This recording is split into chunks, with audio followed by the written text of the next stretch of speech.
I wasn't trying to find anything strange that day. I was just cleaning out the attic.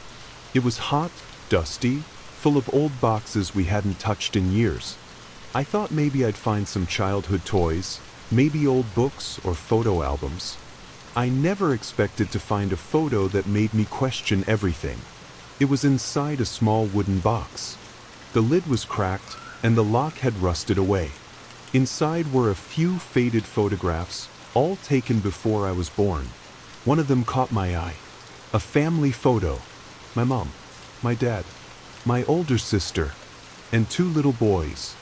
Both toddlers. Same age, same haircut, same clothes, same face. Except one of them was me, and the other, I'd never seen before. I stared at the photo for a long time. My hands were shaking. The second boy looked exactly like me. Not just a resemblance, identical. I thought maybe it was a mistake, a trick of the light. Or maybe I was imagining things. But I wasn't. On the back of the photo, written in my mom's handwriting, were 4 names, including mine, and another, Eli. I've never heard that name in my life. Never. We don't have a cousin named Eli. We don't have anyone in the family with that name. But there was. Liam and Eli, age 3. I am Liam. So who the hell is Eli? I brought the photo downstairs. My mom was in the kitchen. I didn't even say anything. I just handed it to her. The moment she looked at it, her face changed. Like all the color drained out at once. She grabbed the photo from my hands, backed away, and said, "Where did you get this?" Her voice wasn't angry. It was scared. I asked, "Who is Eli?" She said nothing, just stared at the photo, like it was something cursed. I asked again, louder this time. She whispered, "You weren't supposed to see this." I demanded answers. I was shaking. I thought I was going to be sick.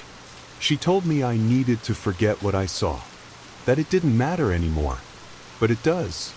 Because if I had a twin, if Eli was real, why didn't they ever tell me?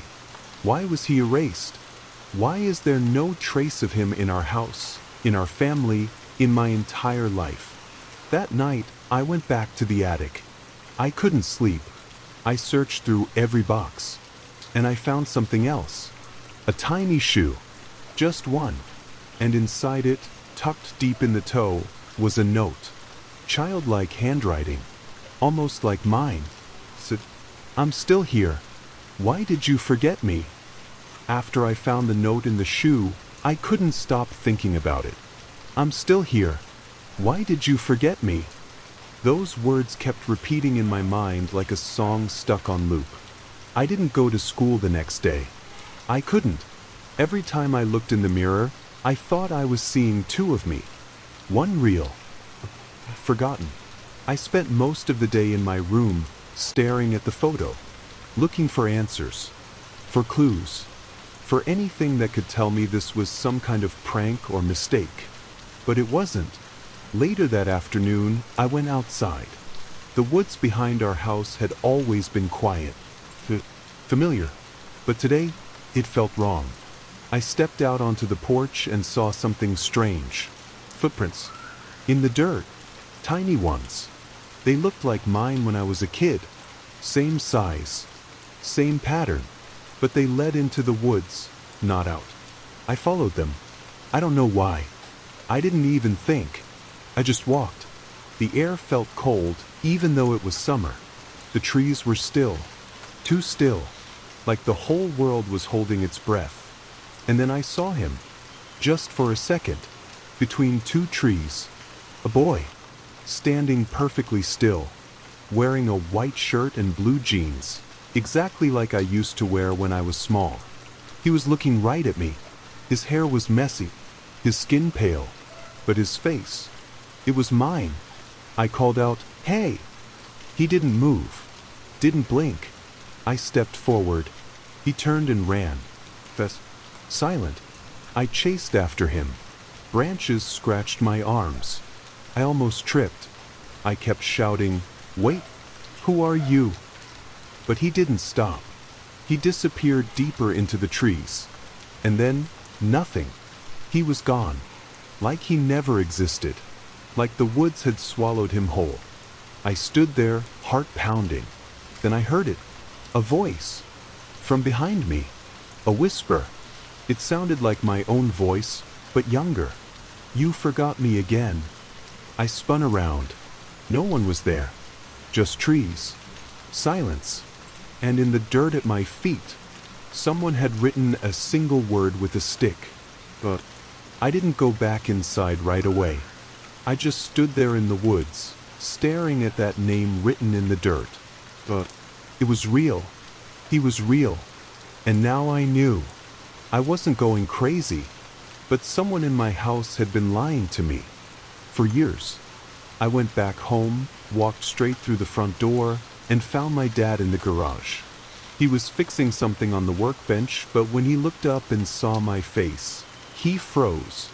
I didn't even try to be polite. I said, "Who is Eli?" He didn't answer, didn't blink, just stared at me like I was holding a bomb. I said it again, louder. "Oh, Eli." He wiped his hands on a rag and sat down slowly. "I knew this day would come," he said. He didn't deny it, didn't pretend, just looked tired. So then he told me the truth. "You had a twin," he said. "His name was Eli. You were born together. Same night, same hour, just minutes apart." I couldn't believe it. I asked him what happened, why no one ever told me, why there's no record, no photos, no birthday stories, nothing. He looked down at the floor. Then he said something I'll never forget. "You weren't supposed to remember." He told me that when we were 3 years old, something happened in the house. Something strange. He wouldn't say exactly what. Only that one night Eli disappeared. No signs of a break-in. No broken windows. Just an empty bed. They searched everywhere. The police came. Neighbors helped. But Eli was gone. Just like that. Vanished. My mom had a breakdown. She wouldn't sleep. Wouldn't eat. Finally, someone told them the only way to help me move on was to erase Eli. Like he never existed. They took down photos. Changed records. Even made sure I never heard his name again. I was too young to understand. Too young to fight it. But they were wrong. Because I did remember. Not clearly. Not as memories. But in my dreams. In my fears. In that empty feeling I never understood until now. I asked my dad one last thing. "Do you think he's still out there?" He looked me in the eyes and whispered, "He never left." That night, I didn't sleep. I just lay in bed, staring at the ceiling. Eli. The name kept repeating in my head like a drumbeat. And then the dreams came back. Not new dreams. Old ones. Ones I'd had as a kid. Ones I forgot, or maybe blocked out. I remembered being 5 or 6. Waking up in the middle of the night. Hearing a voice under my bed. A boy's voice. Whispering. Saying my name. Softly. "Liam." I used to think it was just a bad dream. Something my imagination made up. But now, I'm not so sure. Because in the dream, I remember answering back. "Who are you?" And the voice always said the same thing. "You forgot me." In those dreams, I'd crawl out of bed and walk to the mirror. It would be fogged up, even though the room was cold. And I'd see a boy behind me in the glass. Not beside me, only in the reflection. Same face, same pajamas. But he never blinked, never smiled. He just stood there, watching, waiting. And then I'd wake up, crying. Sometimes I'd be sleepwalking. Once, my mom found me standing in front of the mirror at 3 a.m., just staring into it. I didn't remember how I got there. She told me it was just a phase. But now I know. It wasn't. They weren't dreams. They were memories. Memories of Eli. He's been reaching out to me for years. Through mirrors. Through dreams. Through that feeling I always had, that I wasn't really alone, even when I was. I sat up in bed, looked across the room, and there it was again. The mirror. Fogged over. Even though the window was wide open. I stood slowly, heart pounding, walked over to it, and with my finger, I wrote one word into the fog.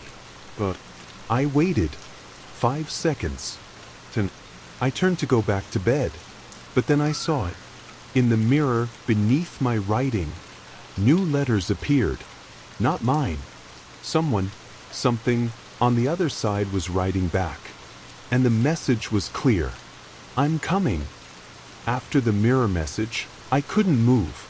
I just stood there in the dark, staring at those 2 words. I'm coming. Written in the fog, in someone else's handwriting. It faded slowly, but the fear stayed. That wasn't a threat.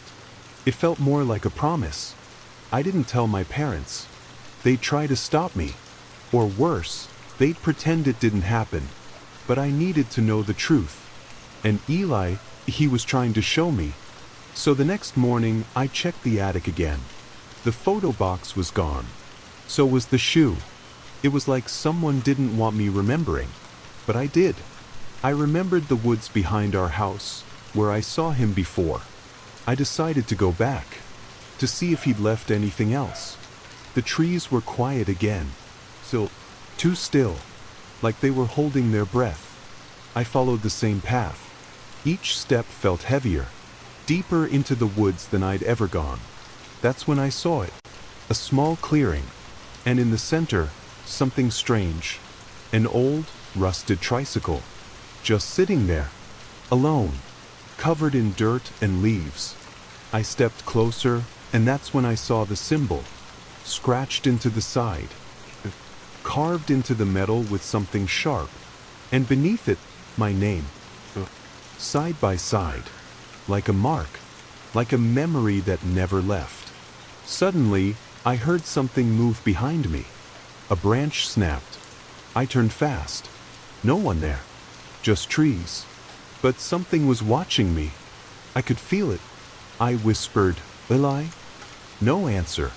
But then I saw the second symbol, on the tree beside me, scratched into the bark. An arrow, pointing deeper into the woods. He was leading me somewhere, showing me the way.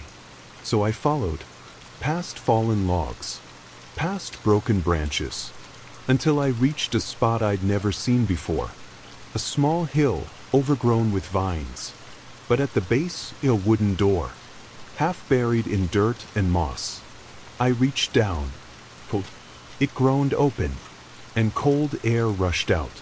The smell was old, rotting, forgotten, like no one had stepped inside for years. But carved into the wood above the door, Liam plus Eli. Forever. My hand was shaking. I stepped inside, and the door slammed shut behind me. The wooden door slammed shut behind me so hard it shook the ground. I spun around, heart racing. I tried to open it again, but it wouldn't move. From the outside, the air inside was cold and damp. It smelled like wet dirt and something older, something dead. I reached for my phone to use the flashlight. The battery was low, but it worked. Barely. The beam lit up the space around me. It wasn't a basement. It was more like a tunnel. The walls were stone, the ceiling low. I had to duck as I walked. The floor was soft and uneven, like I was walking over old leaves, or maybe old things that had been buried there a long time ago. There were drawings on the wall, in red crayon, stick figures, 2 boys, always together, always holding hands, and next to every drawing, the same 2 letters, L plus C, Liam and Eli, me and him. This place wasn't just a hiding spot. It was a memory, a secret we once shared, a place we made together when we were little. But I didn't remember it, not until now. I walked further, And then I saw something that made my stomach twist. A small mattress, faded blue, with a stuffed bear sitting on top. Half of its face was torn. Its eyes were buttons. One was missing. I picked it up, and on the back, someone had written a name in black marker. But I froze. This wasn't a memory. This was a prison. He had lived here, stayed here. After he disappeared, alone, waiting, forgotten. Suddenly I heard breathing. Not mine. Slow, close, behind me. I turned around and saw nothing. Just darkness. Then something brushed past me. Cold, like air moving with a body.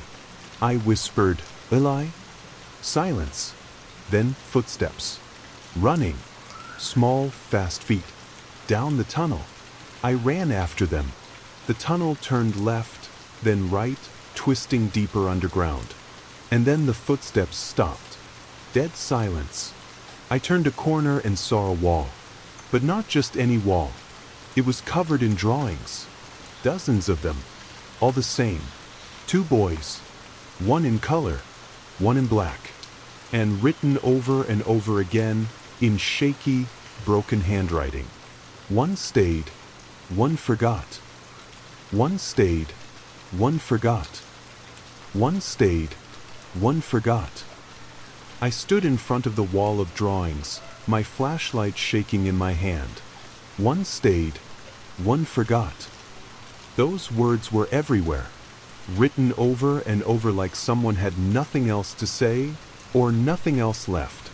I whispered, Hey, are you here? The air around me felt heavier, like the tunnel was holding its breath. Then I heard it, a whisper, not in the air, in my head. You came back. I froze.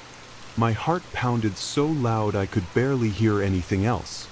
I said, Where are you? No reply. Just the sound of footsteps, slow, soft, behind me. I turned, and there he was, standing in the shadows. A boy, my size, my face, but not me. His skin was pale. His eyes were sunken, like he hadn't seen light in years. He didn't blink, didn't smile. He just stood there and stared. I wanted to run, but I couldn't. I knew him, even after all these years. Eli, I said, my voice barely above a whisper. He nodded once. You left me, he said. His voice was quiet, cold, like he wasn't sure if he hated me or missed me. I didn't know, I said.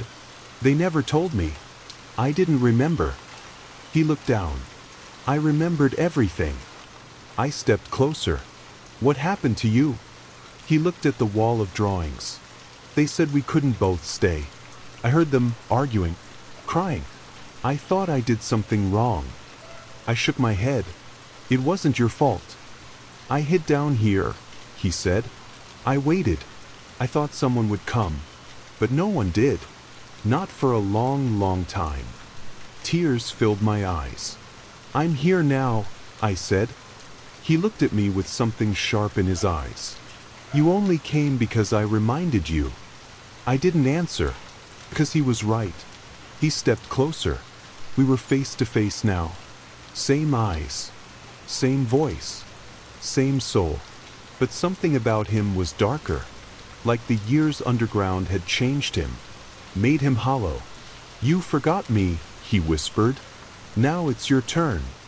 And before I could speak, the flashlight flickered, and everything went black. When I opened my eyes, everything felt wrong. The air was cold. The mattress beneath me was thin and hard. The walls around me were made of stone. For a moment, I didn't remember where I was. Then it all rushed back. The tunnel, the drawings, Eli. I sat up fast. The flashlight was gone. So was Eli. But I wasn't in the same part of the tunnel anymore. I was lying on his bed, the blue mattress, the torn bear still sitting beside me, like I had been there all along.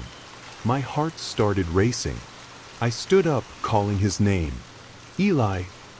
No answer. I tried the tunnel, but it looked different now. Smaller, darker, wrong. I ran toward the wooden door we'd come in from, the way out. But it wasn't there. The wall was sealed, like there had never been a door at all. I was trapped. I pounded on the wall, screaming, "Let me out!" But the stone didn't move. Then I heard something from above me. Footsteps. Movement. Voices. I looked up through a thin crack in the ceiling, and I saw me, standing in the hallway upstairs, wearing my clothes, holding my phone, laughing with my mom. I froze. That wasn't Eli anymore.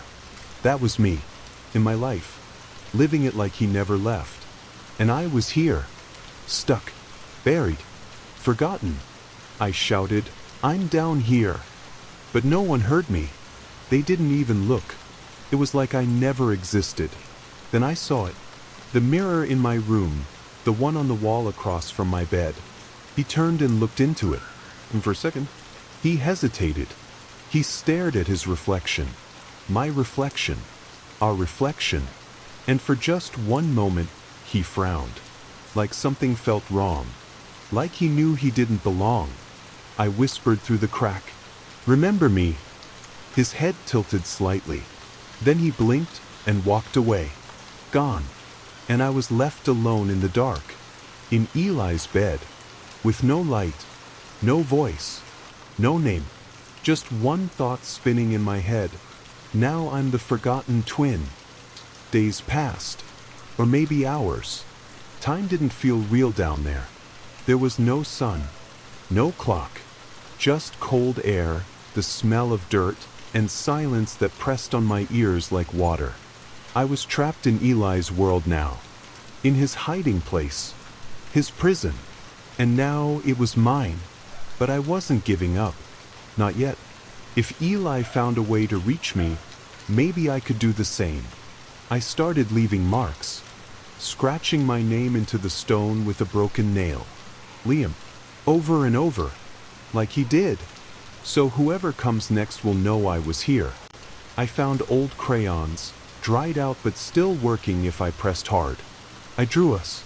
2 boys. One in color, one in black.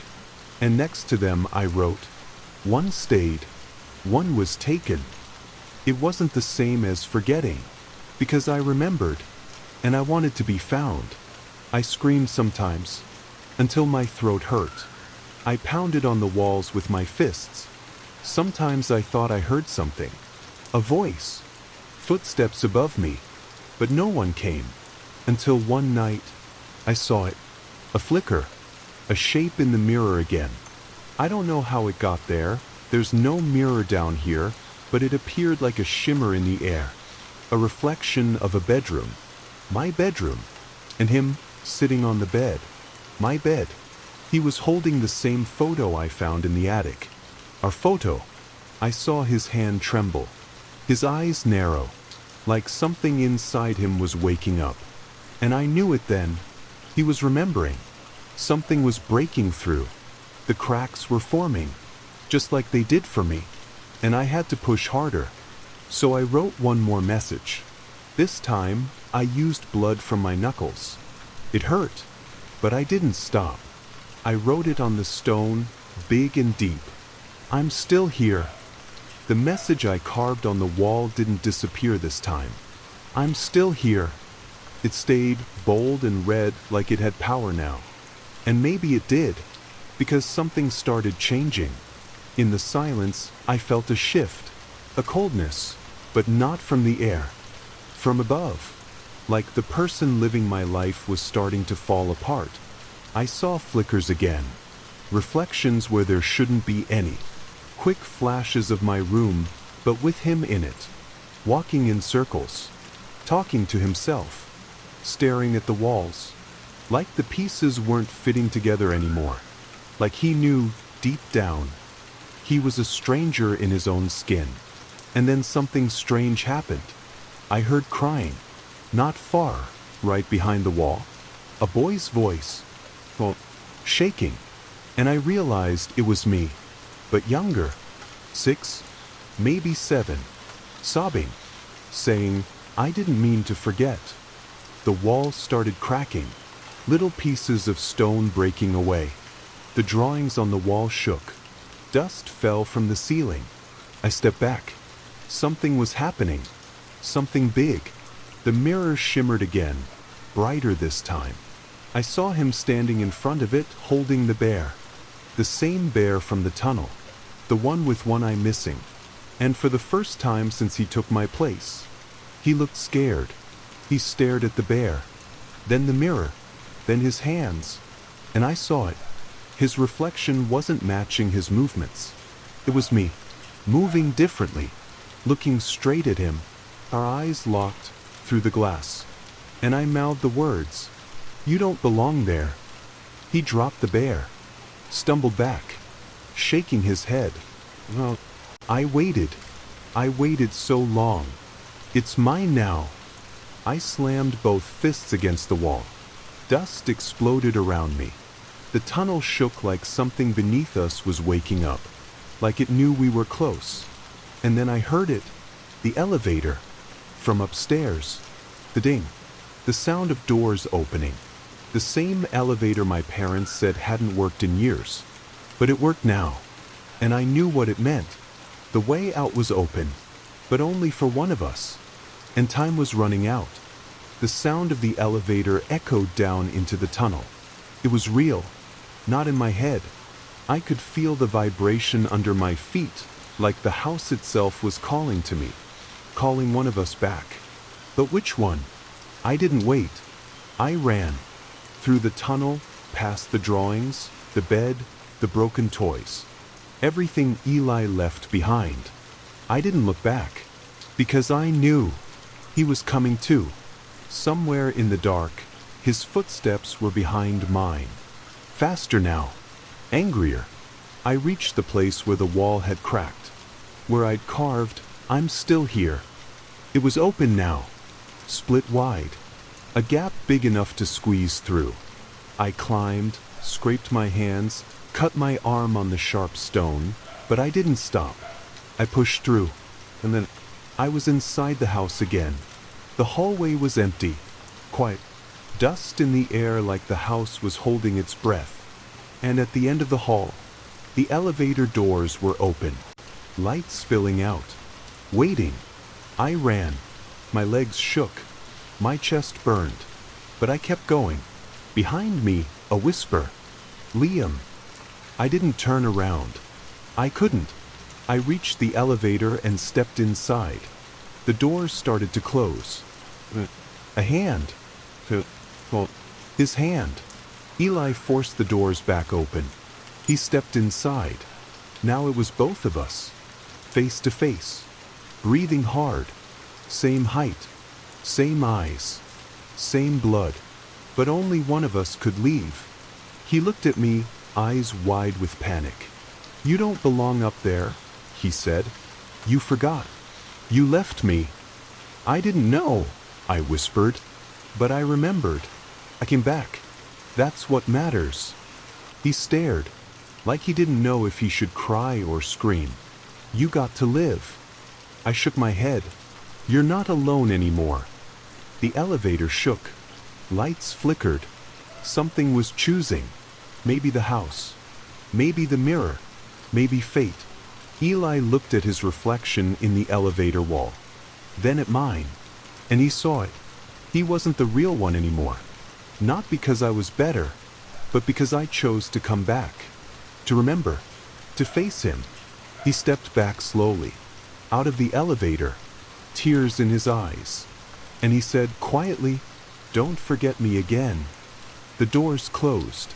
I sank to the floor, breathing heavy. The elevator rose. And for the first time in years, I was going home. When the elevator stopped, the doors slid open with a soft ding. I stepped out slowly. The hallway looked the same. Same wallpaper. Same creaky floor. But something felt off. Like the house was holding its breath. Like it knew someone had returned, but wasn't sure who. I walked toward my room. My hand shook on the doorknob. Inside, everything was in place. My bed, my backpack, the photo I had left on the desk. But the air was cold, and the mirror on the wall, it was fogged. I hadn't taken a shower. The windows were open. There was no reason for that mirror to be fogged up, except one. I walked toward it slowly, and in the reflection, I saw myself. But something was wrong. He looked older, worn out, eyes darker, just like Eli's. I blinked, and the reflection snapped back to normal. But for a second, I wasn't sure which version of me I was looking at. I shook it off, tried to sleep that night, but I couldn't. There was a noise, so like something sliding across the floor. I sat up in bed. It stopped. I looked toward the closet. The door was cracked open, just a little. That's when I saw it.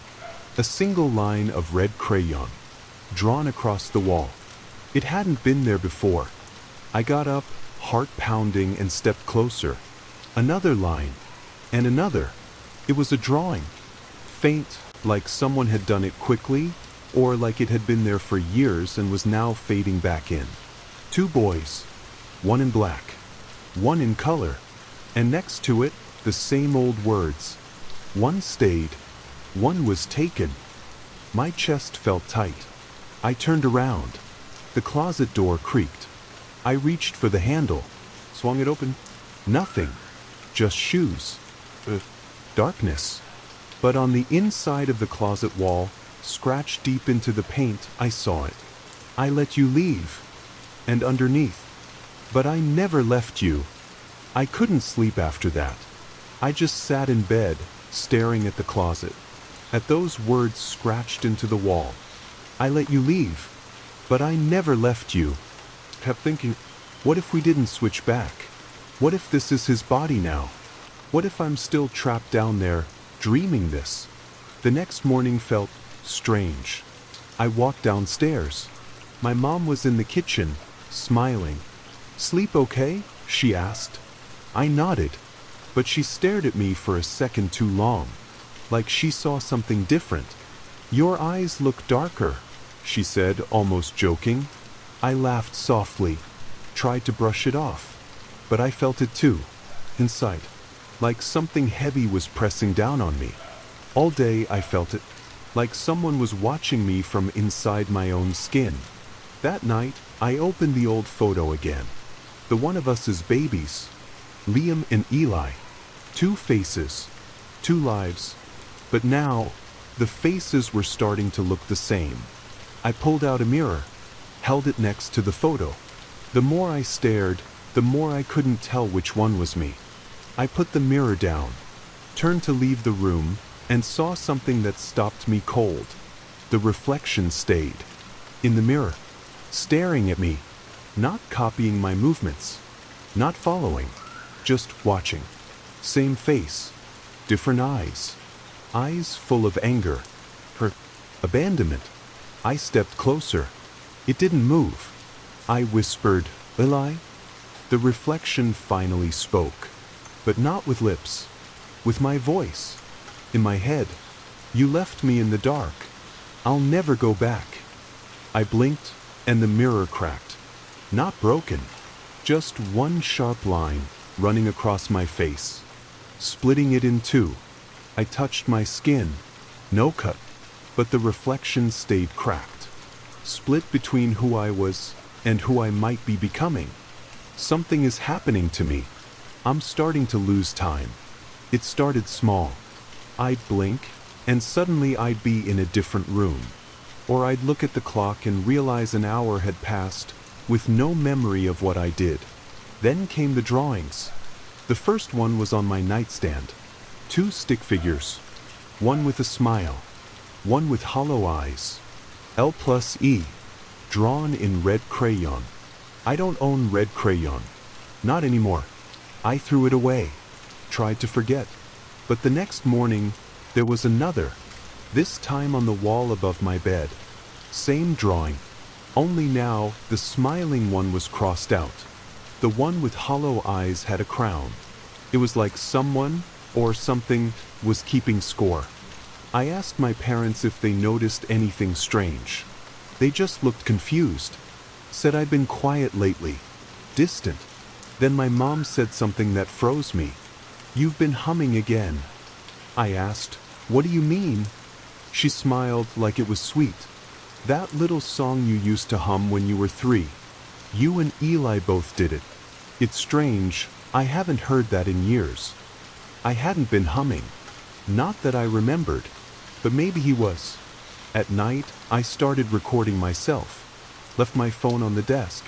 Let it run while I slept. The next morning, I played it back. Most of it was silence. Until 2:47 a.m. That's when I heard it. Shuffling. Breathing. Then a voice. Whispering. Very softly. "I'm not you." Followed by the sound of crayons scratching across paper. Then humming. A slow, strange tune.